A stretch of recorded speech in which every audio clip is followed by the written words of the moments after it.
For kind information 1998 నా రాజకీయ జీవితం మొదలైంది బీజేపీ నుంచి. ఇది అందరికీ తెలిసిన సత్యం. ఒక ఓటు 2 రాష్ట్రాలు అనబట్టే నేను వెళ్ళాను.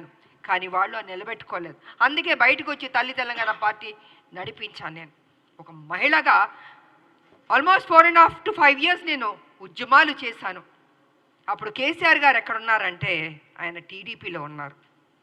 ఆయన టీడీపీలో ఉండి ఆయనకి మంత్రి పదవి ఇవ్వలేదు కాబట్టి అప్పుడు బయటకు వచ్చి ఆయన ఉద్యమం ఎత్తుకున్నారు. అప్పటికే నేను ఉద్యమం అన్నది స్టార్ట్ చేశాను.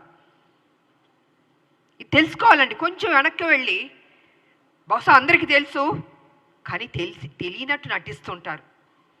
అంటే ఒక బురద జల్లడం కేసీఆర్ ఒక్కడే కాదండి, ఆయన సొత్తు కాదు. తెలంగాణ 1200 మంది చనిపోయారు.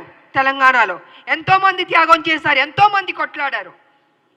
దాంట్లో ఒక ఆడబిడ్డగా నా వంతు నేను కృషి చేశాను. నేను అలాంటిది ఈరోజు ఒక ఎమ్మెల్సీ వచ్చినందుకు ఎలా వచ్చింది, ఎందుకు ఇచ్చారు, ఏం చేశారు, ఆవిడ ఎక్కడ ఏంటంటే ప్రశ్నలో.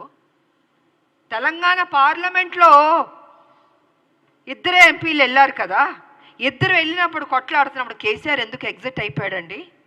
చివరిదాకా ఉంది. ఆ రోజు మా ఎంపీలు, కాంగ్రెస్ ఎంపీలు అందరూ ఉన్నాం, పెప్పర్ స్ప్రేలు కొట్టారు. నార్త్ ఎంపీలు అందరూ చితక బాదుతున్నారు మమ్మల్ని ఎంపీని. నేను మీరా కుమార్ గారిని ఇలా పట్టుకుని నిలబడ్డాను. నేను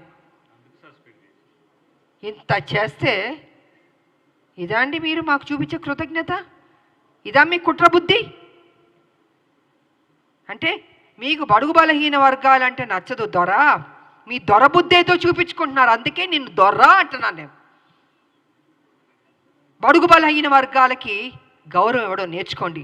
అదే బడుగు బలహీన వర్గాలు బీసీ కానీ, ఎస్సీ కానీ, ఎస్టీ కానీ, మైనార్టీ కానీ లేకపోతే మీరు ఈరోజు ఈ పొజిషన్లో ఎక్కడ ఎలాగుంటారు?